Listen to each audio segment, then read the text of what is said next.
Para saudara yang terkasih dalam Kristus, pada kesempatan ini kita akan mengadakan meditasi bersama.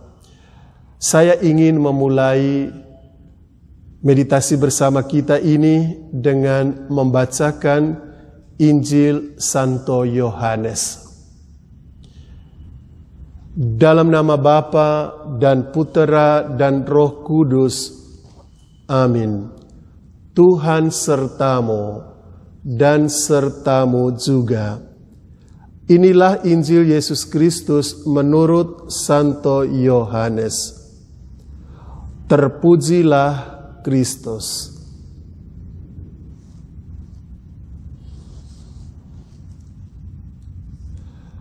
Yohanes bab 1 ayat 35 sampai dengan 40.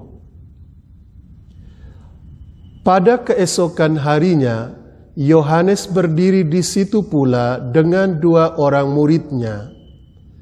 Dan ketika ia melihat Yesus lewat, ia berkata, "Lihatlah anak domba Allah." Kedua murid itu mendengar apa yang dikatakannya itu, lalu mereka pergi mengikut Yesus. Tetapi Yesus menoleh ke belakang. Ia melihat bahwa mereka mengikuti Dia. Lalu ia berkata kepada mereka, "Apakah yang kamu cari?" Kata mereka kepadanya, "Rabi," artinya guru, "di manakah engkau tinggal?" Ia berkata kepada mereka, "Marilah dan kamu akan melihatnya." Mereka pun datang dan melihat di mana ia tinggal, dan hari itu mereka tinggal bersama-sama dengan dia. Waktu itu kira-kira pukul 4 sore. Salah seorang dari keduanya yang mendengarkan perkataan Yohanes lalu mengikut Yesus adalah Andreas, saudara Simon Petrus.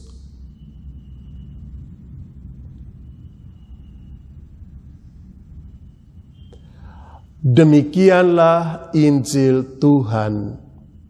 Terpujilah Kristus. Bapak dan Ibu, para meditator yang saya kasihi dalam Kristus. Andreas dan Yohanes, 2 orang murid yang mengikuti Yesus. Mereka adalah 2 orang nelayan di tanah Palestina.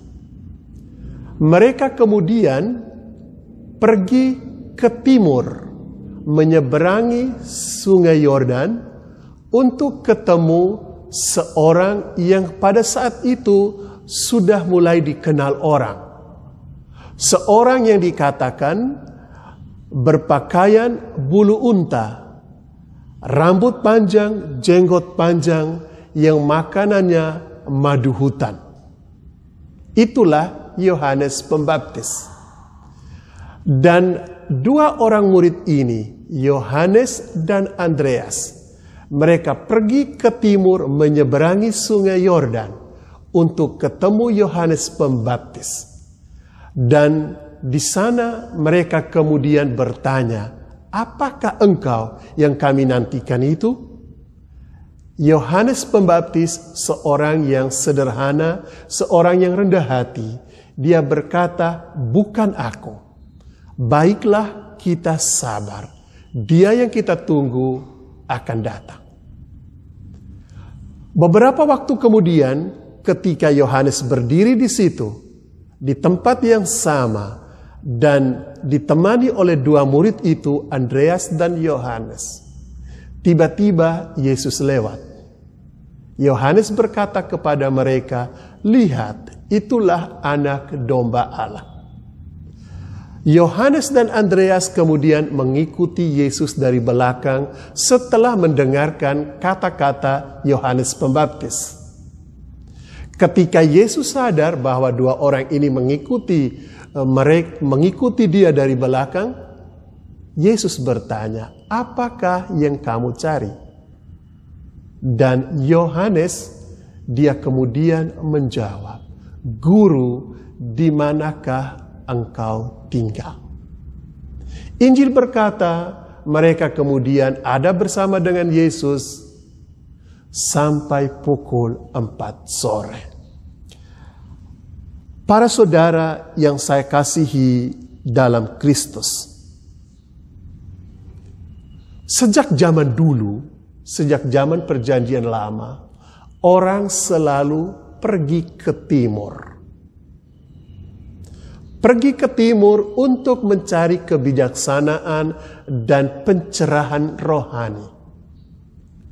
Kita lihat umpamanya, Elia, setelah dia melarikan diri dari kejaran Ratu Isabel, setelah peristiwa di Gunung Karmel, dia turun ke selatan, ia ingin pergi ke Gunung Horeb. Sesampainya ia di tepi Sungai Yordan, terdengarlah suara kepada dia, pergilah engkau ke timur, bersembunyilah di Sungai Kerit. Sungai Kerit, sungai yang ada di sebelah timur Sungai Yordan. Pergilah ke timur. Dalam perjalanan sejarah kita akan tahu orang selalu pergi ke timur untuk mencari kebijaksanaan, untuk mencari pencerahan rohani. Kita sebut umpamanya ada Marco Polo. Kita tahu itu, pergi ke timur mencari dunia baru.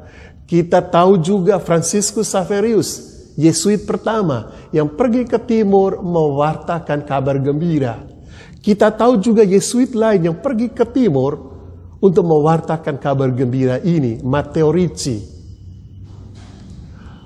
Kita kenal pada zaman ini, orang-orang selalu pergi ke timur untuk mencari kebijaksanaan rohani. Beratus-ratus bahkan beribu-ribu.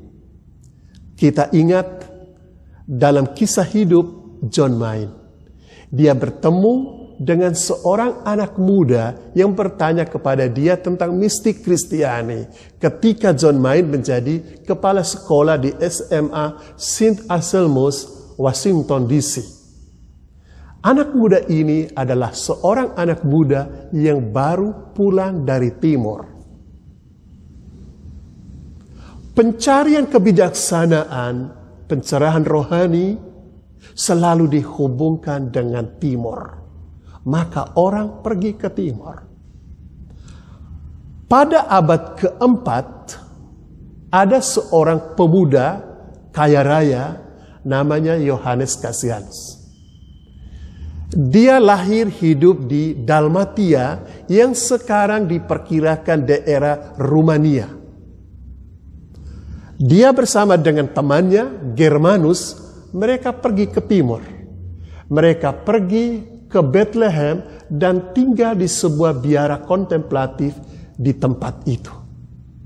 Setelah mereka hidup beberapa lama di situ dan mereka menemukan kebijaksanaan rohani, pencerahan spiritual yang mereka ingin dapatkan, tidak mereka dapatkan, lalu mereka minta izin pembimbing rohani dari biara kontemplatif di Bethlehem itu. Mereka pergi ke daerah Syria, Asia Kecil. Mereka mengembara kurang lebih 7 tahun. Kemudian mereka kembali ke Bethlehem dan mereka tidak mendapatkan apa-apa. Akhirnya, karena kerinduan hati mereka yang begitu besar untuk mendapatkan kebijaksanaan rohani dan pencerahan rohani itu, lalu atas izin dari pembimbing rohani mereka di biaranya di Bethlehem itu, mereka pergi lebih jauh, mereka memasuki padang gurun Mesir. Cassianus dan Germanus temannya pergi ke Mesir. Di sana mereka ingin mendapatkan pencerahan rohani. Kerinduan batin mereka untuk menemukan kedalaman spiritual yang mereka rindukan.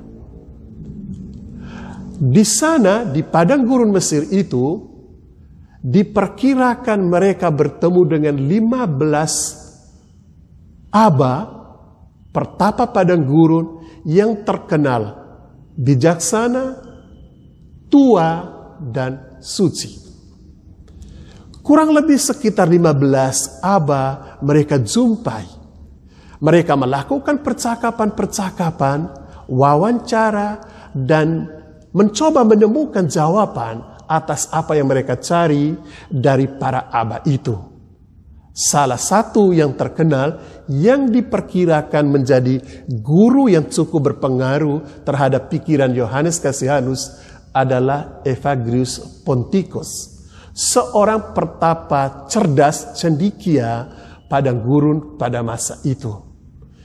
Evagrius Ponticus lah yang mempengaruhi banyak pikiran dari Yohanes Cassianus. Tetapi kita juga tahu bahwa dia bertemu dengan seorang aba lain yang sangat terkenal pada saat itu, seorang aba yang tua, bijaksana, dan suci, yaitu Aba Ishak. Dari Aba Ishak inilah Yohanes Cassianus dan Germanus menemukan jawaban atas apa yang mereka rindukan, yaitu bagaimana mereka bisa membangun relasi dengan Tuhan yang intim secara dalam di dalam batin mereka. Diceritakan Bapak dan Ibu para meditator yang terkasih, bahwa kedua orang ini bertemu dengan Aba Ishak. Mereka bertanya, "Aba, tolong bicarakan kepada kami soal hidup doa, soal pengalaman batin dengan Allah." Aba Ishak kemudian dengan penuh semangat menerangkan kepada mereka hal ikhwal kehidupan doa. Dengan amat indah dia menceritakan kepada mereka apa itu doa dan bagaimana persekutuan manusia, batin manusia dengan Allah itu. Diceritakan mereka begitu terpukau dengan keterangan yang disampaikan oleh Aba Ishak. Begitu terpukau dan begitu kagum, mereka merasa itulah yang mereka cari selama ini. Lalu diceritakan setelah mereka mendengarkan percakapan itu, mereka kembali ke pondok mereka. Tapi waktu mereka mau tidur, mereka dua terkejut. Mereka bilang, percakapan ini mengagumkan. Apa yang disampaikan oleh Aba Ishak luar biasa tentang doa, tentang bagaimana kita membangun persatuan dengan Tuhan. Tetapi bagaimana kita bisa berdoa dengan baik, bagaimana kita membangun relasi dengan Tuhan, bagaimana caranya, itulah yang kita tidak dapatkan dari percakapan tadi. Maka pagi-pagi mereka mengenakan jubah mereka, mereka kembali ketemu dengan Aba Ishak. Dan mereka berkata, "Aba, apa yang Aba katakan luar biasa mengagumkan, menggetarkan hati kami untuk kemudian melakukan, masuk dalam pengalaman itu. Tapi bagaimana kami bisa melakukan itu?" Aba Ishak yang melihat semangat dari dua anak muda itu, dia berkata, "Baiklah, karena Anda begitu bersemangat, saya akan tunjukkan kepada Anda bagaimana Anda harus berdoa, bagaimana Anda membangun relasi dengan Tuhan secara intim." Itulah awal cerita bagaimana Aba Ishak kemudian memperkenalkan kepada mereka doa monologistos. Doa hanya menggunakan satu ayat kitab suci, satu kata untuk diulang terus-menerus. Supaya dengan pengulangan itu mereka dibawa masuk dalam relasi intim dengan Tuhan.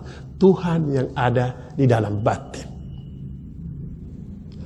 Ini termaktub dalam pasal ke-10 dari buku konferensi-konferensi yang terkenal dari Yohanes Cassianus. Disitulah, pada percakapan itulah, mereka kemudian diminta untuk selalu menjaga sebuah kata, sebuah ungkapan di dalam batin mereka yang waktu itu dikenal dengan sebutan formula. Dan formula yang terkenal yang dipakai pada saat itu, yang diperkenalkan oleh Aba Isa kepada kedua bersahabat itu adalah, "Ya Allah, bersegeralah menolong aku."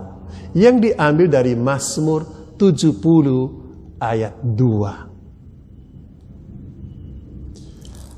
Germanus dan Cassianus kemudian tinggal beberapa lama di situ. Mungkin sekitar 9-10 tahun Cassianus ada di situ. Dan kemudian setelah sekian lama dia ada di padang gurun, dia meninggalkan padang gurun, dia pergi ke Konstantinopel. Di sana Yohanes Cassianus kemudian ditabiskan menjadi seorang diakon oleh uskup Yohanes Chrysostomus yang terkenal itu. Dan kemudian setelah Yohanes Chrysostomus kemudian diasingkan karena ada persoalan teologi pada saat itu, Cassianus kemudian pergi ke Roma. Dan di sana dia ditabiskan menjadi imam. Setelah beberapa lama dia tinggal di kota Roma, dia kemudian pergi ke selatan Perancis, ke sebuah kota yang disebut Marseille. Di kota Marseille, selatan kota Paris, dia mendirikan 2 biara. Satu untuk pria dan satu untuk wanita. 2 biara kontemplatif pada pertengahan abad ke-5. Untuk kepentingan 2 biara ini, pria dan wanita ini, Yohanes Cassianus kemudian mencoba mengingat kembali semua percakapan yang dilakukannya dengan para aba padang gurun. Percakapan para aba padang gurun yang kemudian dia kumpulkan itu menjadi sebuah buku yang kita kenal sebagai buku konferensi-konferensi. Jadi kita kemudian tahu bahwa buku konferensi-konferensi itu tidak ditulis pada saat dia tinggal di padang gurun, tapi pada saat dia ada di biara di Prancis Selatan itu, Marseille itu. Untuk kepentingan 2 biara, pria dan wanita kontemplatif itu, konferensi-konferensi ini ditulis. Jadi dia mengingat kembali percakapan itu, dia kumpulkan itu dalam sebuah buku yang diberi judul konferensi-konferensi. Tapi kita juga tahu bahwa Yohanes Cassianus ketika ada di biara di Prancis Selatan ini, dia menuliskan juga sebuah buku lain. Pendirian biara-biara Cenobit. Jadi komunitas-komunitas biara. Jadi buku pertama konferensi-konferensi itu berisi soal pengajaran tentang doa dari para pertapa padang gurun. Dan buku pendirian biara-biara itu soal bagaimana mereka harus hidup sebagai biarawan, biarawati secara kontemplatif. Dan dia memberikan petunjuk soal kaul-kaul dan sebagainya. 2 buku ini yang ditulis oleh Yohanes Cassianus ini kemudian menjadi inspirasi untuk Santo Benediktus pada abad ke-6. Ketika dia memulai gerakan kerahiban Benediktin. Di mana di dalam regula, Benediktus selalu mengatakan kepada para pengikutnya untuk selalu membaca tulisan Yohanes Cassianus. Jadi Benediktus dianggap sebagai murid setia Yohanes Cassianus berkat buku konferensi ini. Nanti kita akan tahu juga dalam perjalanan sejarah bahwa pada abad ke-14 ada seorang tokoh mistik yang kemudian mencoba mengingat kembali pengajaran dari Yohanes Cassianus ini yang kemudian tertuang dalam buku Cloud of Annowing. Baik para saudara, Yohanes Cassianus menghabiskan usia hidupnya di biara yang dia dirikan sendiri di Prancis Selatan ini. Dia meninggal di sana pada pertengahan abad ke-5, tetapi pengaruh dari biara yang dia dirikan ini terhadap hidup monastik di barat itu amat terasa. Sejarah juga mencatat bahwa para rahib dari selatan Prancis ini kemudian membawa semangat Yohanes Cassianus ini ke Irlandia. Di sana mereka mendirikan satu biara monastik yang amat terkenal yang hidup sampai abad ke-13, biara besar. Dan diperkirakan John Main itu terpengaruh dengan biara Irlandia yang didirikan oleh rahib dari Prancis Selatan ini.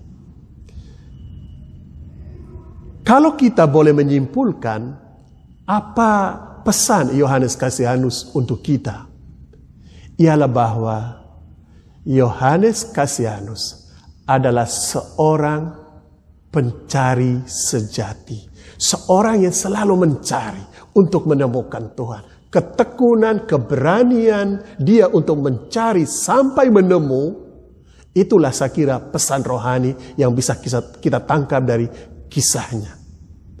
Kita semua para meditator sebetulnya adalah pencari-pencari. Kita adalah pencari Allah di dalam batin kita.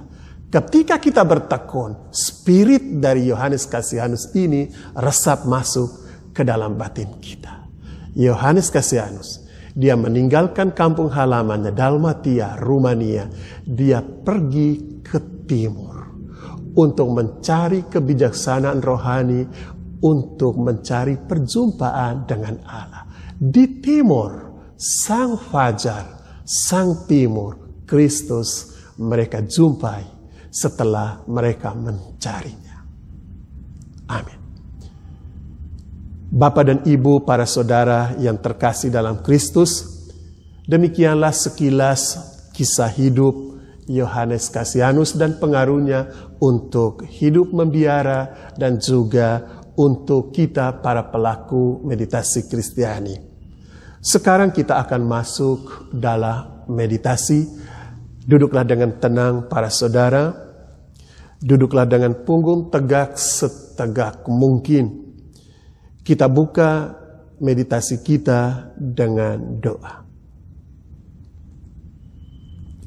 Marilah berdoa. Bapa Surgawi, bukalah hati kami akan keheningan hadirat Roh Putramu. Bimbinglah kami kepada misteri keheningan ilahi, di mana rahmat kasih-Mu memancar kepada setiap orang yang merindukannya. Maranatha, datanglah Tuhan Yesus. Sekali lagi para saudara dengan tenang di dalam batin kita, ucapkan mantra kita. Maranatha.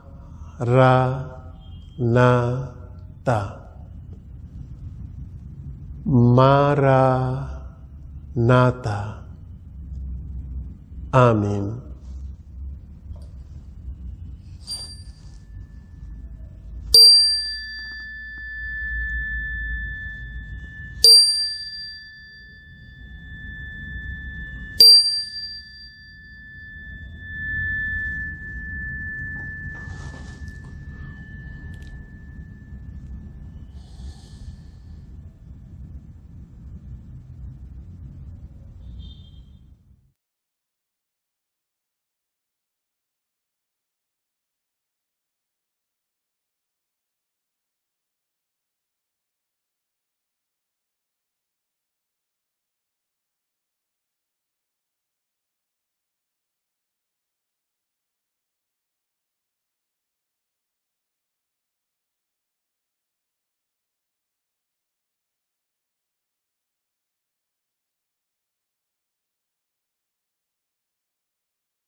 Marilah berdoa.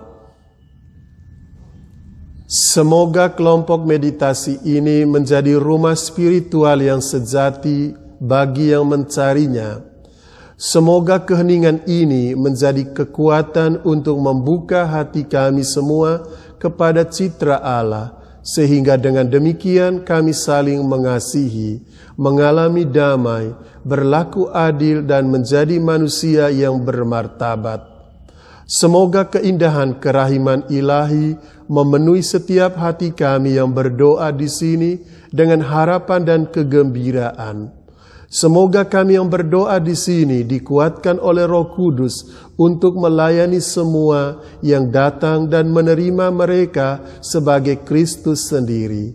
Doa yang sederhana ini kami ucapkan dengan perantaraan Kristus Tuhan kami. Amin.